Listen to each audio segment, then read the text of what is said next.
Good evening. Melbourne has sacked its only living premiership coach, Simon Goodwin, given his marching orders after a late-night board meeting. Although Goodwin walks away with a $1 million handshake, he still believed he was the man to drag the Demons out of the doldrums. Chief Football reporter Tom Morris has today's developments.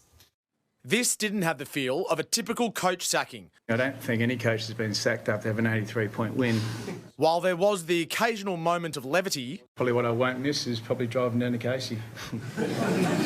Melbourne's situation on the field is no joke, and the board, led for the time being by Brad Green, had quite clearly had enough. What would you say to people who say the club hasn't respected Simon in this time? All I say to them is that we as a board came to a decision that it's time for our club for a new voice and a new leader to take this group forward. After 9 seasons in charge, headlined by that drought-breaking premiership. Goodwin was told last night it was all over. Were you blindsided, Simon? Oh, look, I was disappointed. There's no doubt about that, but I certainly respect the board's decision. The news first breaking on morning radio.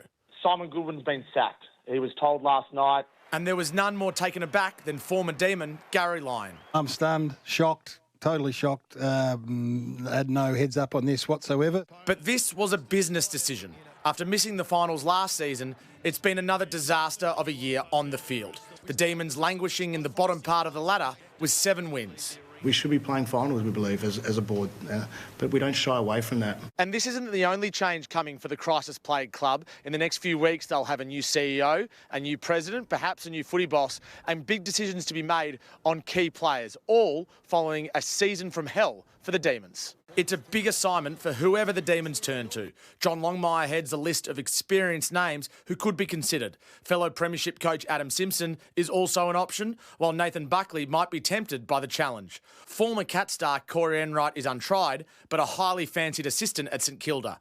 Brendan Lade has runs on the board as a senior assistant at the Dogs, and then there's Hayden Skipworth and Brett Montgomery. Has the club, or anyone associated with the club, a third party with the direction of the club, spoken to any potential candidate? What do you mean by third party? Well, someone that you tell to go and speak to a candidate. No. No. So you haven't canvassed anyone else? No. As for Goodwin, although gutted, his ambition remains. I'd love to coach again. I love coaching, I love the game. Right now I need a little holiday. But until then, it's time to play spectator alongside his 3 kids. Eddie was 5 when I first came to this footy club. He's 17, heading into year 12, and he's a Demon. He doesn't know who else he'd support, but he did mention that, geez, Dad, your old club Adelaide's sitting on top of the ladder. I might. And Tom joins me now live. Tom, how have the players taken this news? Alicia, the players loved Simon Goodwin. In fact, every single one of them was at the media conference today where Simon Goodwin and Brad Green spoke to the cameras. It was in the MCG. It was a packed room. And then they played soccer in Richmond. Our cameras with Trent Neese caught them having a kick of the round ball. They were meant to train at midday today. Clearly, today's events meant that couldn't happen, so they just had a kick of the soccer ball this afternoon at an oval in Richmond. The players love Goodwin so much. I can't imagine another coach being sacked with much more support from players, from Max Gawn all the way down to first and second year players. But despite this is the right call for Melbourne Football Club. It's probably also, in the fullness of time, the right call for Simon Goodwin to get a new challenge elsewhere, and I'll tell you why later in sport. Look forward to that, Tom. Thank you.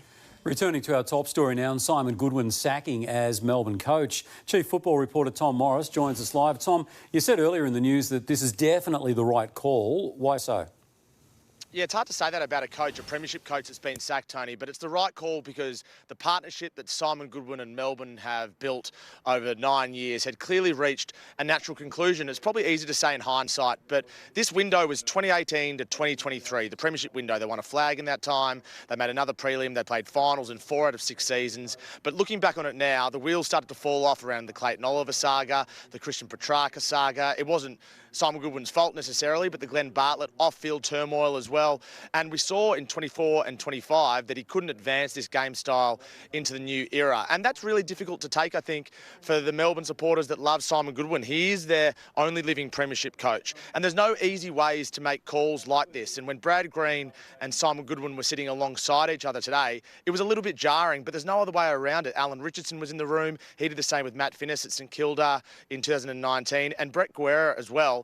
well was that, Paul Guerra was there. He's the CEO that's incoming to the club. So there will be significant changes now. Who would have thought a week ago that by the start of next season, you'd have a new coach, maybe a new footy boss, a new CEO and a new president. The question will be whether that's enough clean air to make the right changes, and that's the decisions Melbourne has to make now. But I've got no doubt that today's call, albeit a difficult one, is right for the Melbourne Football Club's future. Well, it's a fantastic insight, Tom. And, of course, you'll be front and centre alongside James Hird, Eddie Maguire and Rory Sloane on Footy Classified tonight.